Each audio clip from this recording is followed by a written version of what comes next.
This video, I'm going to be talking about Lyft insurance and how it applies to drivers and passengers, but especially for drivers.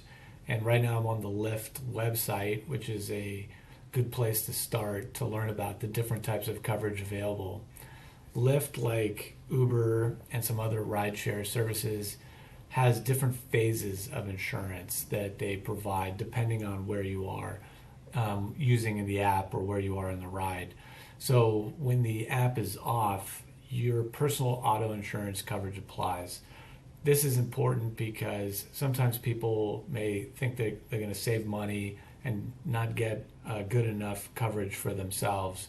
And you may be driving for a personal trip, or you're driving to the location where you want to turn the app on in order to get rides. And if you get in an accident at that time, you're going to be stuck with your personal insurance and the insurance of the person who hit you.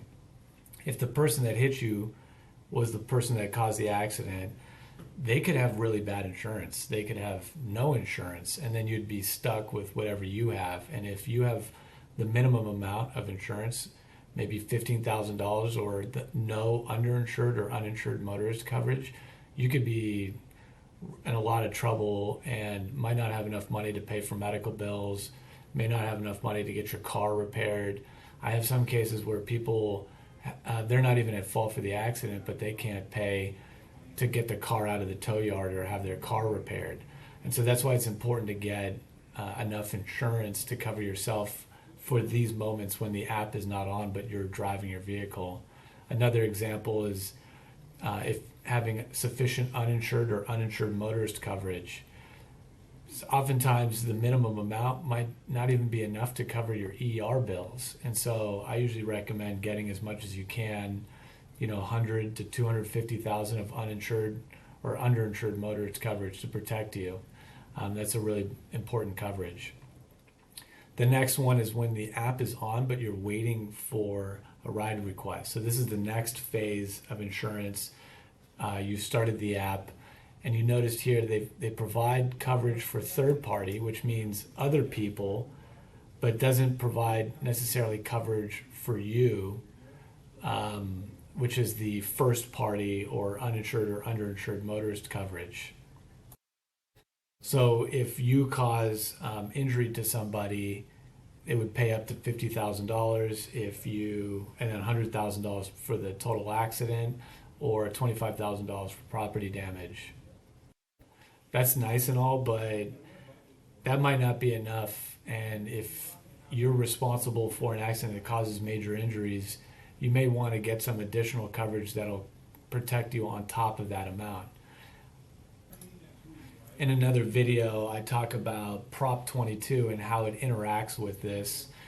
What I've seen is that oftentimes Lyft will argue that the person there's no uninsured or underinsured motorist coverage in this phase two, but you may be able to recover medical expenses and lost wages only. So what does that mean and what is the difference? Uninsured and underinsured motorist coverage will cover lost wages. It'll cover medical bills. It'll also cover pain and suffering, and is generally inclusive of all types of claims that you can make as a result of an injury where you're owed money and maybe the person that caused it doesn't have enough insurance. And it's really an insurance coverage that I recommend to all my clients, and I see it being very valuable, particularly in California, where there's a lot of just drivers without a driver's license, without insurance at all, or the insurance coverage is so low that it's almost not even helpful. If you only have coverage for medical bills or lost wages, then what ends up happening is first you've got to incur those medical bills, and you might not even have the money to go to the hospital or see a specialist. And so you're going to end up not even getting the treatment you need.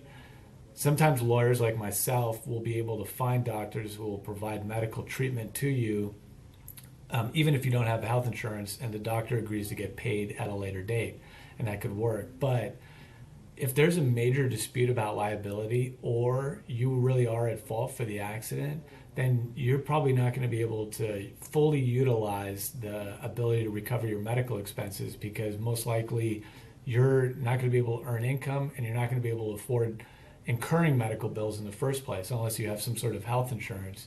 But even with health insurance nowadays, there's medical copays and deductibles, and it can get very expensive very quickly, even if you're paying for health insurance. So that's one of the downsides to that program.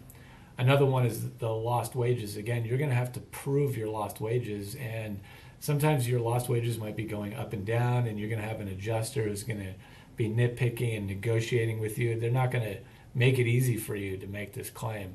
And so it's something to be aware of, that even though that this coverage is provided under Prop 22, it's not necessarily something that I would count on and expect to fully cover you. They're probably going to make you really work for it or show a lot of evidence for it. The third type of coverage is when the app is on and you're en route to pick up a driver or during a drive. And here's, you'll see the most coverage. They have $1 million for third-party auto liability. That means if you cause the accident, it's $1 million coverage for the other person, which is nice because that protects you as well, in case the person wants to go after you personally. There's also first-party coverage, which may include underinsured motorist coverage, PIP, MedPay, or this occupational accident coverage. So this is where I've often seen that they will provide uninsured or underinsured motorist coverage for the driver and the passenger in your vehicle. And again, you're going to go through that process, though, where you're going to have to submit bills. And that's why it's helpful to have an attorney that knows how to deal with insurance companies and adjusters, because oftentimes they will use different tactics, like delay tactics. They'll ask for things they don't really need, and they're going to kind of hope that you blow deadlines or grind you down to the point where you just give up and accept whatever they want. Further down on this form, they talk about underinsured motorist, UIM, MedPay, PIP, and occupational accident insurance. So I'll kind of explain some of these terms. is uninsured motorist. UIM is underinsured motorist. So uninsured is when the person has no insurance. Underinsured is when they have a very minimum policy and it's not even close to covering your medical bills, your pain and suffering, your lost wages, things like that. MedPay is a coverage where you usually see if you have medical bills, you submit it to the insurance company and they will pay them usually right away. And it's a nice coverage to have, especially on your personal policy, because that can help pay for things like the ambulance or an ER bill. PIP, I've seen in other states, and often acts like the MedPay or UIM. And then the occupational accident coverage, which they reference here, applies in California only to medical expenses and disability benefits when you were in a covered accident. And this is a coverage that, again, seems nice and it's probably helpful, but what it ends up doing is it creates a way for the insurance company to slow the case down. You have to submit bills. It can be difficult if you were the one who's at fault for the accident, because you might not have the money to pay for bills. So a couple things I would do if I was a Lyft driver is speak with your insurance broker, see what type of coverage you can get on top of these coverages, particularly when the app is off or when the app is on and waiting for a ride, because you could be exposed and not have enough insurance to cover you if the other person doesn't have enough insurance and they were at fault. And the other thing I would do is probably get some sort of health insurance, because even though they talk about covering medical expenses, usually the way that works is you've got to incur that medical expense, which means that you've got to pay for it on a credit card or whatever, and that can add up really fast. And it could be very expensive, particularly if you need something expensive like a surgery or treatment, like multiple therapy sessions, things like that. And a lot of people can't afford that out of pocket. But if you have health insurance, that can help, and then you can submit that for reimbursement through that program. If you have any questions about how the insurance is going to work for you, if you're a Lyft driver or a passenger, feel free to contact my office and follow along for more tips.